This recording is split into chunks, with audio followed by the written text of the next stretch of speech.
पढ़िए ना। अनुसूया, कुछ लोगों के सोचने का ढंग ऐसा होता है कि दुनिया की सबसे अच्छी परिस्थिति में भी उन्हें सिर्फ त्रुटियां ही दिखाई नजर आती हैं। ऐसे व्यक्ति को बढ़िया से बढ़िया दो, उसे फिर भी त्रुटि ही नजर आती है। बच्चों, अच्छे से अच्छा साथी हो या सुंदरतम चित्र, उन्हें केवल दोष दिखाई देता है। ऐसी विचारधारा को असूया कहते हैं और ऐसे व्यक्ति दिव्य ज्ञान को जान ही नहीं सकते।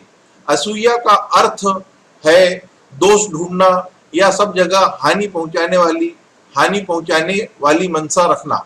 जैसे कि तुम्हारी किसी से मित्रता है और 10 वर्षों के पश्चात कोई दोष देखकर तुम इसे तोड़ना चाहते हो। जब तुम उसे तोड़ते हो, तुम पूरे संबंध में कुछ भी अच्छा नहीं देखते। तुम त्रुटियां देखते हो, तुम त्रुटियां खोजते हो, यह असूया है। असूया मतलब दोष खोजना, सब जगह बुरा उद्देश्य ही देखना। यह उस बच्चे की तरह है जो अपनी माँ से कहता है, तुम मुझे प्यार नहीं करती हो। बच्चे का यह सोचना गलत है। यदि माँ बच्चे को प्यार नहीं करती तो और कौन करेगा। उसी प्रकार अगर कोई कहे, गुरुजी आप मुझे प्यार नहीं करते, यदि मैं उसे प्यार नहीं करता तो भूल जाओ। दुनिया में और कौन उसे प्यार करेगा और कहाँ उन्हें प्रेम मिलेगा। एक माँ कुंठित हो सकती है पर एक गुरु नहीं। चेतना के अलग अलग स्तरों पर ज्ञान भी अलग होगा। चेतना के एक विशेष स्तर पर तुम अनुसूया बन जाओगे। अनुसूया अर्थात जो दोष को नहीं खोजता। कृष्ण अर्जुन से कहते हैं कि वे उसको यह दिव्य ज्ञान दे रहे हैं क्योंकि अर्जुन अनुसूया है। तुम मेरे इतने करीब होकर भी मुझ में कोई दोष नहीं देखते हो। दूसरों से लोगों में दूर से लोगों में दोष छुप जाते हैं पर पास आकर नहीं छिप सकते। दूर से तो कंदर भी दिखाई नहीं देते, निकट से देखें तो समतल भूमि में गड्ढे होते हैं। यदि तुम्हारा ध्यान केवल गड्ढों पर ही हो तो दृश्य की विशालता तुम्हें कभी नहीं दिखाई देगी। यदि तुम अनुसूया नहीं हो तो ज्ञान तुम में पनप नहीं सकता। तब ज्ञान देना निरर्थक है। अगर एक दर्पण पर धूल हो, उसे साफ करने के लिए झाड़न की जरूरत होती है, पर यदि तुम्हारी आंखों में ही मोतियाबिंद हो, कितनी भी सफाई कर लो तो कोई लाभ नहीं। इसीलिए पहले मोतियाबिंद निकालना होगा, तब तुम देखोगे कि दर्पण तो साफ है ही। आशीष भैया, बीच में वो पंक्ति है ना, 6 या 7 पंक्ति पीछे जाइए लाइन, जिसमें गुरुदेव बोले हैं चेतना के अलग अलग स्तर पर। क्या है वो पंक्ति, एक बार फिर से पढ़िए।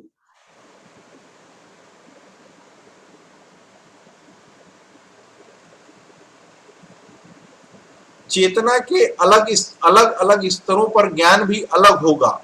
चेतना एक मिनट रुकिए रुकिए, एक मिनट रुकिए रुकिए। चेतना के अलग अलग स्तरों पर ज्ञान भी अलग अलग होगा। अलग अलग होगा। तो डीएन नाथ जी एक प्रश्न पूछ रहे थे ना, डीएन नाथ जी आप हैं। और दूसरी बात, पता नहीं हम आपने कितने लोगों ने पकड़ी। क्या होता है जो गुरुदेव समझा रहे हैं कि मान लीजिए 2 मित्र हैं और 5 वर्षों से 7 वर्षों से मित्र हैं, या कोई भी फ्रेंड है, और जब उनके बीच में संबंध खराब होता है वो क्या बोलते हैं, जो भी दोष देख करके संबंध तोड़ते हैं। अब उसके बाद मन का भाव कैसा होता है, हम दोष दूसरे के ऊपर दे रहे हैं या दोष हम सामने वाले पे देख रहे हैं, पर हमने वास्तव में क्या किया, हमने जो किया था, डिसीजन लिया था आज से 5 वर्ष पहले, 10 वर्ष पहले, उस पर हमने उंगली उठा दी। ये बात आपको पकड़ में आई कितने लोगों को? मतलब हमने एक्चुअली में वास्तव में अपने ऊपर ही दोष निकाल दिया, सामने वाले के ऊपर दोष निकाला या देखा नहीं देखा, पर हमने पूरे अपने डिसीजन पर, अपने जो निर्णय लिया था उस पर, जो हमने कर्म किया उस पर, सब पर दोष निकाल दिया। और ऐसा व्यक्ति फिर खुश रहना चाहता है तो कहाँ से संभव हो? ये बात आई पकड़ में? हाँ या हाँ जी स्वामी जी। तो ऐसा नहीं करिए कि किसी एक दोष के कारण किसी में कुछ आपको गलत दिखता है, फिर हम क्या करते हैं, आरंभ से लेकर के जहां से स्टार्टिंग पॉइंट है वहां से लेके अभी जहां है पूरे को गलत ठहरा देते हैं। अब इसको दूसरे ढंग से मैं बोल रहा हूं, और ऐसा व्यक्ति कहां से खुश रहेगा? वो जिसको अपने में ही इतना लंबा दोष दिख रहा है, तो फिर क्या होगा उसका? और दूसरी जो सबसे बड़ी बात ना, 2-3 दिन पहले शायद मैंने बोली थी, आज एडवांस कोर्स में भी मैंने ये बोला, दूसरों से इनलाइटेंड बिहेवियर की अपेक्षा छोड़ दीजिए।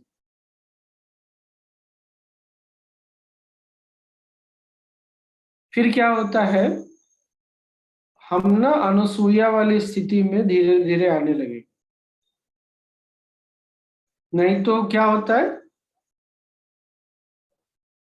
अच्छा, ऐसे जब व्यवहार की अपेक्षा रहते हैं कि सामने वाला इस तरह से व्यवहार करेगा, नहीं होता तो क्या होता है, हम ही को दोष दिखता है। फिर जो हम दूसरों से अपेक्षा कर रहे हैं कि भाई तुम्हारा व्यवहार ऐसा हो, अच्छा हो, तुम्हारा ही भाव खराब हो गया, तुम्हारा भाव भी कल बदल जाएगा। भाव बदला, व्यवहार गलत हो जाएगा तुम्हारा। दूसरे से तो अपेक्षा कर रहे हैं, पर क्या तुम्हारा व्यवहार टिका इनलाइटेंड जैसा? और इसको फिर एक दूसरे दृष्टिकोण से देखें ना, इसीलिए गुरुदेव के लिए किसी को भी क्षमा करना, उनको अपनाना एफर्टलेस है, सहजता है। हमारे लिए ये एफर्ट वाला काम हो जाता है, एक्सेप्ट करने वाली बात। वो व्यक्ति ऐसा है, अब उसको इस रूप में स्वीकार करो।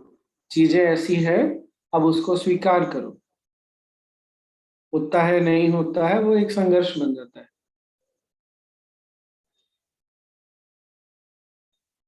और जब व्यक्ति दोष देखता है तो ज्ञान में नहीं जा सकता, उसको ज्ञान देके कोई लाभ नहीं है। तो आज एक बहुत बड़ी बात ये भी समझ में आई, अगर हम ज्ञान पर हमको ऐसा लग रहा है कहीं थोड़े पीछे हैं, तो ये हमको झांक कर देखना पड़ेगा, हम असूया हैं या अनसूया। अगर अनसूया नहीं है, असूया है, तो ज्ञान मिलेगा तो भी हम ज्ञान के पथ पर आगे नहीं बढ़ पाएंगे। वो ज्ञान हमको बार बार छोड़ के जाएगा।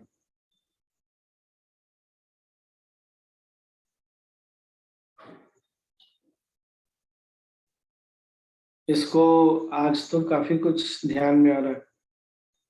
इसको ऐसे भी देख सकते हैं, ये एक, चाहे ईश्वर बोले, प्रकृति बोले, या एक यूनिवर्सल कॉन्शियसनेस बोले, या बिग माइंड बोले, वो जो शक्ति है ना, उसको पता है कब क्या होना चाहिए, कहाँ होना चाहिए और कैसे होना चाहिए। हम उससे असहमत होते हैं और फिर कर्म में लगते हैं। दूसरा है, ये सही, इससे कुछ अच्छा हो सकता है, ऐसा सोचकर कर्म करते हैं। दोनों में ना एक बड़ी पतली सी रेखा है। पहली वाली स्थिति में क्या है, हम उससे असहमत हो रहे हैं जो पूरी सृष्टि को चला रहा है, और ऐसा व्यक्ति कैसे आगे बढ़ेगा जीवन में?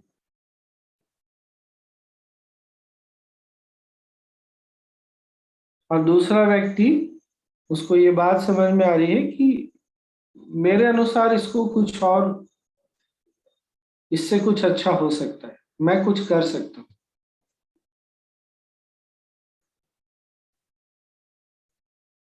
बहुत बहुत पतली सी रेखा है, वेरी थिन लाइन।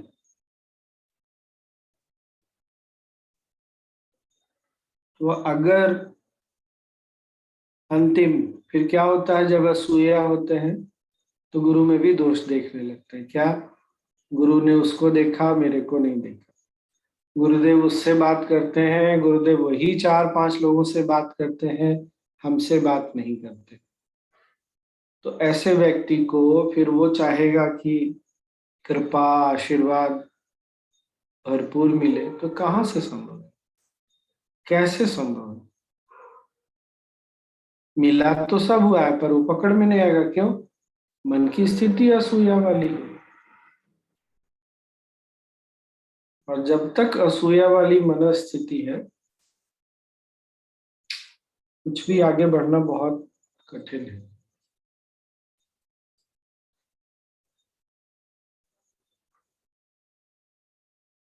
और क्या, 4-5 तरह से एंगल से हमने देखा। हाँ आशीष भैया बोलिए। स्वामी जी, इसमें शुरू में गुरु जी बहुत बढ़िया बात बोले हैं, यानी शुरू और आखिरी दोनों में, कि जैसे क्या है, जो लोग दोष देखते हैं उनमें ये बड़ी प्रॉब्लम रहती है कि वो हर चीज में दोष देखते हैं। जैसे उसमें गुरुदेव ने आखिरी में उदाहरण दिया, दर्पण पे धूल जमी है तो तुम उसे साफ करते हो, फिर उसके बाद ये बोलते हैं कि मोतियाबिंद ये तुम्हारे आंखों में तो सब कुछ तुमको धुंधला दिखेगा। तो ये मैं बहुत सारे लोगों को मैं देखा हूँ, कुछ कुछ लोगों को शुरू में तो मैं बड़ा हतप्रभ हो जाता था कि गुरुजी के बहुत डेडिकेटेड, बहुत अच्छे डिवोटी जो कि गुरुजी को ज्ञान प्राण मानते थे, और वो गुरुजी को भी है डेडिकेशन उनका हट गया। तो मैं एक बार फिर देखा, वो एक बड़ा अच्छा श्लोक भी है, मूरख हृदय न चेत जो गुरु मिली ही विरंची सम। तो बड़ा दिक्कत है ये किसी को ज्ञान के पद पे लाना। तब मैं एक बात ये समझा कि भाई सबको उनकी भाग्य पे छोड़ दो, परमात्मा ने उनके लिए क्या चाहा है ये बड़ा मुश्किल है जान पाना जो है। अपन उनका ज्यादा बात सुनो या ज्यादा वो करो ना, तो अपना मन खराब होता है जबरदस्ती का जो है। ये तो बहुत अच्छी चीज देखा, बहुत बड़ी चीज देखा। और दूसरा एक चीज ये भी देखा स्वामी जी, जब अपन किसी की निंदा करते हैं, किसी को भी, जैसे मान लीजिए जैसे इसमें प्रसंग उठा वो कि अपन संबंध किसी से तोड़ते हैं बुराई के नस्ले, तो हमेशा एक चीज मैंने हमेशा गौर की है कि जैसे तराजू के पलड़े रहते हैं ना, तो उसके एक पलड़े में अपन उनकी बुराई रखते हैं, यानी उनकी गंदगी रखते हैं, और दूसरे पलड़े में अपनी अच्छाई रखते हैं। तो अपनी भी आप बुराई देखने का मादा रखो और तो रखो, तो समझ में आएगा कि सामने वाला आदमी कितना पानी में है जो है। तो तुलना गलत है ना, एक तरफ तुम कचरा रख रहे हो और एक तरफ हीरा रख रहे हो, तो ऑब्वियसली हीरा तो किसी को भी अच्छा लगेगा। अपना भी कचरा रखो तो तुम वस्तु स्थिति को जान पाओगे जो है। ओ इनडायरेक्टली आशीष भैया प्रत्यक्ष रूप से अपना कचरा ही तो रख रहा है ना भाई। आप अगर गंदगी देख रहे हैं तो आपके आंखों में ही तो कुछ गड़बड़ है ना।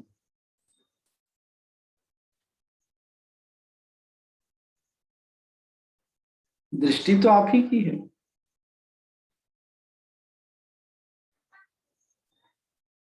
किसी और की दृष्टि थोड़ी है। इसलिए आशीष भैया ना, वो व्यक्ति ज्यादा दुखी होता है, ज्यादा परेशान होता है। क्यों? क्योंकि उसने अपने पूरे विवेक पर, अपनी निर्णय पे, सब पर उसने सवाल उठा दिया ना। ऐसा व्यक्ति बहुत मुश्किल है उसका खुश रहना।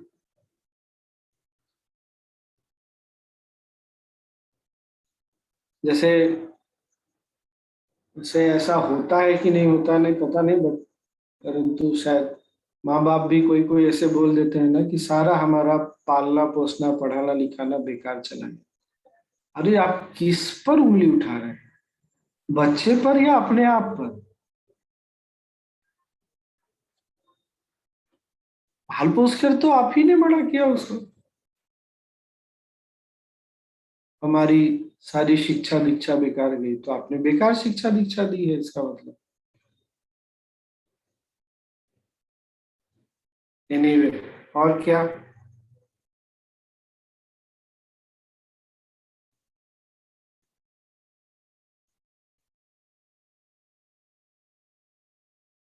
कितने लोगों ने ये गलती की है लाइफ में, कोई संबंध तोड़ा तो ये बात अब रियलाइज हो रहा है कि हमने अपने ऊपर ही सारा दोष, शुरू से लेकर के संबंध तोड़ने तक हमने अपने ऊपर ही प्रश्न चिन्ह लगा दिया।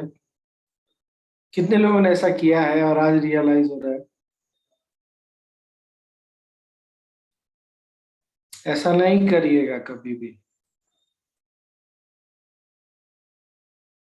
ठीक ना। फिर यहाँ तक देखा है लोग देश को भी दोष देते हैं, समाज को भी दोष देते हैं।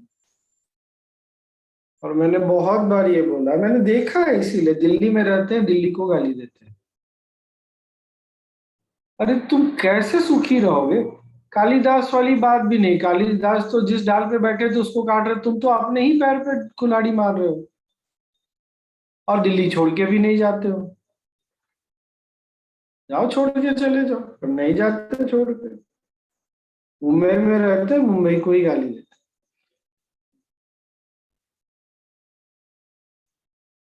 तो आगे से ये ध्यान रखना है, ठीक ना? और क्या?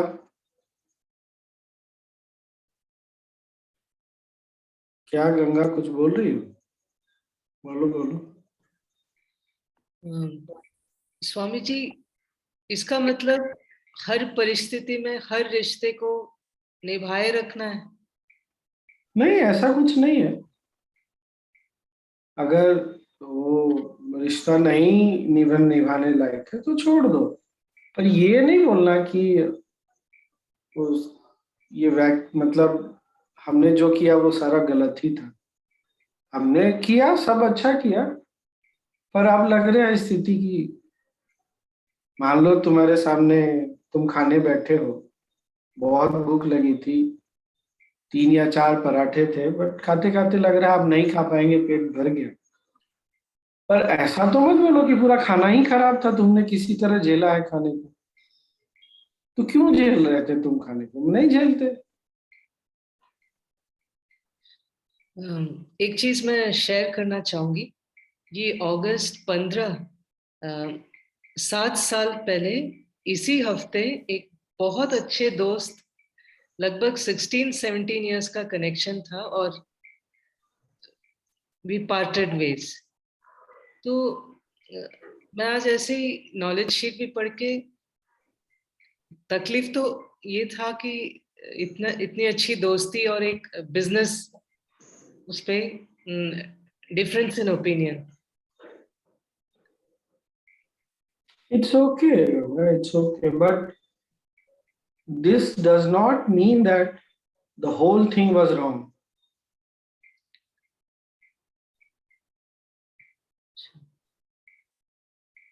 What I'm saying is, मैं ये बोल रहा हूँ कि हमको इस माइंडसेट से निकलना है। जब हमने डिसीजन कुछ और ले लिया तो कोई बात नहीं, पर उसके लिए पूरे चीज को दोष देना ठीक बात नहीं। नुकसान हमारा है, इसलिए नहीं देना है क्योंकि नुकसान हमारा है। ओके। जैसे मैंने एक दिन बोला था ना, मान लो कोई व्यक्ति बोलता है कि ये बहुत लालची व्यक्ति है।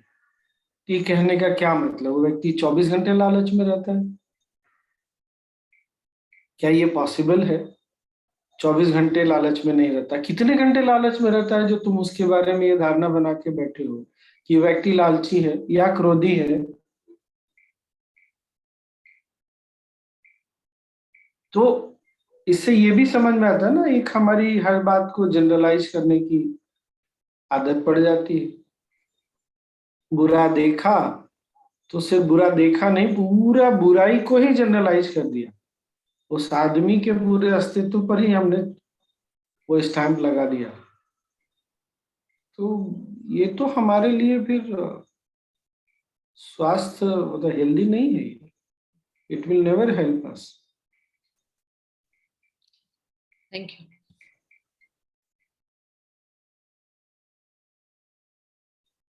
और क्या? सीमा क्या सोच रही है? कुछ गंभीर सोच रही है सीमा? नहीं?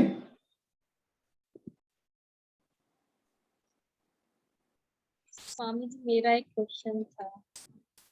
हम्म। स्वामी जी, कुछ लोगों के साथ ना, जैसे आपके बहुत क्लोज हो तो उनके साथ डिफरेंसेस इतने हो जाते हैं, दोस्त चाहे चलो किसी का भी है, बट अब रखने का मन नहीं करता बिकॉज वो पास्ट की वाली बातें माइंड में आ जाती हैं। उस केस में क्या करें? मत रखो, मत रखो, छोड़ दो, छोड़ दो। पर अपने मन में कड़वाहट तो मत रखो। वैसे करवाहट नहीं होती, पर जब पर्सन सामने आ जाते हैं तो रिसाइकिल हो जाती है चीजें ना, कई बार ऐसे होता कोई है। बात नहीं, ठीक है, हो जाएगा ठीक, हो जाएगा, कोई बड़ी बात नहीं।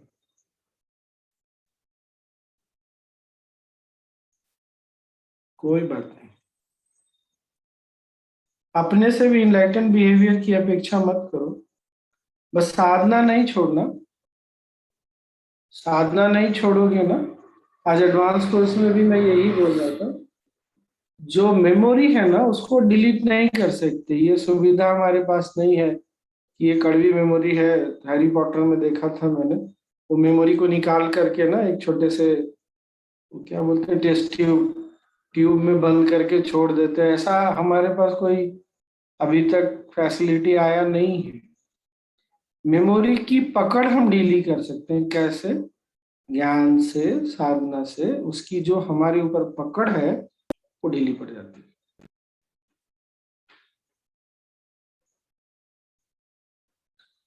कभी कोई सामने आ गया और वो सारी बातें याद आ जाती है, मन में एक दुख या कड़वाहट आ जाती है, तो ये नहीं समझना कि फिर उसको जनरलाइज करके नहीं देखना। तो थोड़े समय के लिए हुआ है, आया है, चला जाएगा फिर वो। पर हम उसको जनरलाइज करके फिर देख लेते हैं, अरे मेरा तो सब फिर गड़बड़ हो गया। ऐसा नहीं, it's not like that. Swami ji, अगर मेमोरी में रह गया तो कैरी फॉरवर्ड होता है नेक्स्ट जन्म में वो? उसकी चिंता नहीं करो मधुरा, साधना चल रही है ना, साफ हो जाएगा, साफ हो जाएगा, सब साफ हो जाएगा। सुदर्शन क्रिया से और सहज से और साइलेंस प्रोग्राम से सारी सफाई हो जाती है। क्योंकि जब हम बार बार ये देखते हैं ना कि हॉलो एंड एम्प्टी, तो हॉलो एंड एम्प्टी है तो कहाँ कुछ बचा फिर उसमें। इसीलिए हॉलो एंड एम्प्टी बहुत पावरफुल प्रोसेस है। तो ज्यादा अगर मन बोझिल लगता हो मेमोरीज के कारण, एक्सपीरियंसेस के कारण, तो हॉलो एंड एम्प्टी में बैठ जाना चाहिए। इसीलिए जब कोई बहुत इस तरह की स्थिति में होता है तो गुरुदेव क्या बोलते हैं, तुमने कब किया था एडवांस कोर्स? नहीं किया ना, बहुत दिन से, कर लो। क्यों? जब हॉलो, फिर से मैं दोहरा रहा हूँ, जब हॉलो एम्प्टी हो गया तो बचा कहाँ कुछ। फिर ना सिर्फ वो मेमोरी रह जाती है, उसकी पकड़ चली जाती है। अब बुलाना नहीं, ये भी एक बहुत ट्रिक वाली चीज है कि हम ना मेमोरी के साथ साथ उसके एक्सपीरियंसेस को भी बुलाते हैं। ये बात कितने लोगों को पकड़ में आई? एक तो मेमोरी है और एक उसके पीछे का एक्सपीरियंस है। एक्सपीरियंस को मत बुलाइए, सिर्फ मेमोरी को रहने दीजिए, वो हमारे भेजने से जाएगा नहीं, बुलाने से आएगा नहीं, वो अपने समय के अनुसार आता है, जाता है। उन अनुभवों, स्वामी जी एक चीज पूछे ना ये? हाँ हाँ ये- बोलिए। हाँ, ये जो मेमोरी से हमारा जो आज मान लीजिए आज मेरा सडनली कुछ चीज याद आया, सडनली या किसी टाइम में, वो एक्सपीरियंस जो आता है वो मेमोरी से ही तो आता है। हाँ, तो मेमोरी से तो आलोक नहीं कर सकता हूँ ना? कर सकते। वो कैसे वो कर सकता हूँ? आपने बचपन में कभी जन्मदिन सेलिब्रेट किया है? हाँ किया है ना? तो अभी भी अपने जन्म दिवस को याद करके वैसा ही अनुभव होता है आपको जैसा उस समय हुआ था? नहीं, वो तो टाइम का साथ बदल नहीं जाता होता है। ना, तो छूट गया ना, फिर वो एक्सपीरियंस तो छूट गया, सिर्फ मेमोरी रह गई। आपको हो सकता है लाइफ में कभी आपने पढ़ाई की होगी तो बहुत अच्छा नंबर आया होगा, कभी वैसा नहीं हम्म, आया होगा जैसा आपको आया होगा, पर उस समय जैसा आपको उसके साथ जो एक फीलिंग जुड़ा था वैसा आज तो नहीं याद करने पर आता। बल्कि या अक्सर लोगों को मुस्कुराहट आती है, क्या अरे यार उस समय मैं कितना परेशान हो गया था, मैं कितना झाड़ पे चढ़ गया था उस समय। नहीं हाँ, होता है कि नहीं होता है? तो या करेक्ट। मेमोरी के साथ जो फीलिंग जुड़ी थी वो अलग हो गई ना। हाँ, तो तो हो एक्सपीरियंस गया। अलग होगी तो मेमोरी डिलीट नहीं होगा कभी? नहीं, मेमोरी कभी डिलीट नहीं होगा। मेमोरी का जो इम्प्रेशन तो कैरी ओवर होगा अगला नहीं, जन्म में। इंप्रेशन नहीं कैरी होगा, सिर्फ वो वर्ड्स रह जाएंगे, शब्द रह जाएंगे। हाँ हाँ, एक बार बताएंगे। उसके साथ कोई भाव नहीं, इंप्रेशन नहीं रह जाएगा, सिर्फ शब्द रह जाएंगे। जैसे मेरा जन्म मान लीजिए ऐसा बोलता हूँ कि 1972 में हुआ। अब उसके साथ कोई भाव नहीं है, कोई इंप्रेशन नहीं है उसका, पर ये मेमोरी तो है ना। हाँ, ये सिर्फ ये क्या है, सिर्फ अक्षर है, शब्द है, लेटर्स है। मेरा जन्म 1972, कोई उसके साथ फीलिंग नहीं जुड़ी हुई, इंप्रेशन नहीं है। अच्छा, ठीक है, समझ लिया।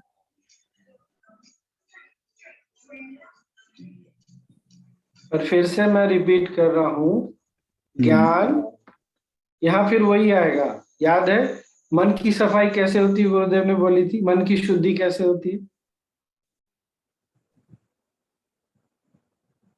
अरे कोई तो बताओ। ध्यान से। मन का ज्ञान। शुद्धि तो ज्ञान और मेडिटेशन ज्ञान क्रिया से। से होगा। अच्छा, अन्न की शुद्धि कैसे होती है? घी से। घी से। कर्म की शुद्धि? दान। दान से। सेवा से। सेवा से। धन की शुद्धि? दान से। दान से। मन की शुद्धि? ध्यान से। ध्यान ज्ञान। बुद्धि की शुद्धि? अब याद कर लीजिए मैं क्या बोल रहा हूँ, ये सारे चीज को ना याद रखिएगा। प्राण की शुद्धि प्राणायाम से, शरीर की शुद्धि आयुर्वेद से और आसन से। वाह, बड़ा अच्छा लगा कर रखा है।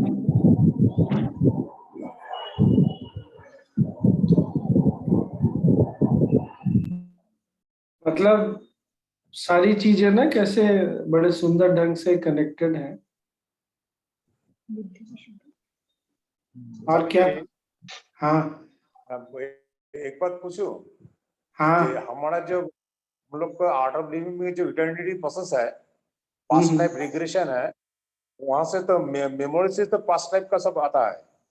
करेक्ट पिछला मेमोरी है, तो करेक्ट हमारा तो करेक्ट। इसी जन्म में। तो प्रश्न क्या है मानस? मेरा प्रश्न है स्वामी जी, हमारा मान लीजिए हम बहुत साधना किए हैं, हर रोज हमने सर्च कर रहे हैं, फिर भी मान लीजिए हम इटर्निटी प्रोसेस में अगर बैठेंगे दूसरा बार, मेरा पहला बार हो गया, तो उसमें की मेमोरी सब तो वो तो पिछले जन्म को तो आ जाएगा ना, नहीं आएगा? नहीं, जरूरी नहीं है, जरूरी नहीं। जैसे जैसे साफ होता जाएगा वैसे वैसे इटर्निटी प्रोसेस भी खाली होता चलेगा। और दूसरी बात मानस, रिग्रेशन अलग है, इटर्निटी प्रोसेस अलग है, दोनों में जमीन आसमान का अंतर है। टेक्निकल डिटेल बाद में कभी बात करेंगे। मैं फिर से दोहरा रहा हूँ, अगर साधना करते रहेंगे, ज्ञान के पथ पे रहेंगे, सेवा में रहेंगे, तो पिछले जन्मों का इंप्रेशन समाप्त हो जाता है। अच्छा, एटर्निटी से भी अच्छा, कम होते हैं impressions। अच्छा, दिखेगा कि नहीं दिखेगा वो अलग बात है, पर दिखेगा तो उसका कुछ प्रभाव नहीं रह जाएगा। अच्छा। मान लो अभी यहाँ बैठे हैं, अचानक से तुमको याद आता है, अरे 15 अगस्त को अरे 1990 में मैं वहां था, तो वो तो मेमोरी है, तो है, क्या हो गया? और सरोज बोल रही है देखने से भी मेमोरी से मुक्त होते हैं। मेमोरी से नहीं मुक्त होते सरोज, उसका जो छाप है ना, जो इम्प्रेशन है, उससे मुक्त हो जाते हैं। इसीलिए बोलो। एटर्निटी से खत्म होते हैं, ये पूछ रही थी इम्प्रेशन। हाँ होता है, क्योंकि इटर्निटी से नहीं खत्म होता। उसका बेसिक पॉइंट ये है, जहां भी दृष्टा भाव होता है वहां पर वो चीज हमको टच नहीं करती।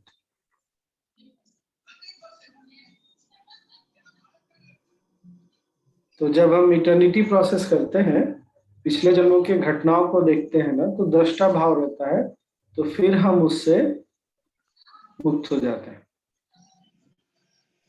What Sadhana for you? Radhika, तुमने भस्त्रिका और वो क्रिया सीखी थी ना, वो करो। 11 वर्षाची मुलगी राधिका स्टेशनला यायची न चुकता. और क्या? स्वामी जैसे ना एटर्निटी मैंने जब किया था कुछ साल पहले, तो कुछ एक दो नेगेटिव बातें थी वो मुझे याद रह गई अभी तक. कई बार मतलब वो बहुत अजीब लगता है, उसका क्या करें. कुछ कर सकती हो? अच्छा नहीं लगता, मतलब कभी याद आ जाए वो बात ना. तो कुछ कर सकती हो नहीं. तो उसी के साथ जीना सीख लो।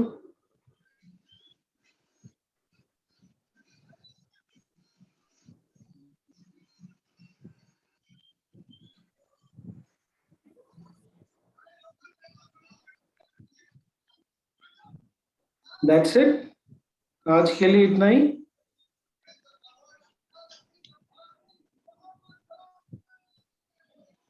कल मिलते हैं फिर।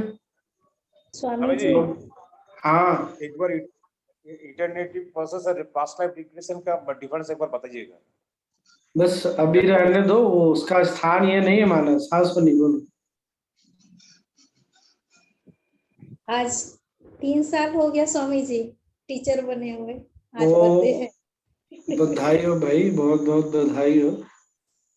स्वामी जी. जीवन में टीचर बनने के बाद बहुत तेजी से आगे बढ़ते हैं। ऐसा क्यों होता है वो तो जो टीचर बनता है वही जानता है। Yes. इसलिए स्वामी जी टीचर्स, मुझे भी 2 साल हो गए आज, मुझे भी क्या बात है, सब एक ही साथ बर्थडे मना रहे हैं आज। 2 साल हो गए आज. बहुत बढ़िया, वेरी नाइस, वेरी गुड।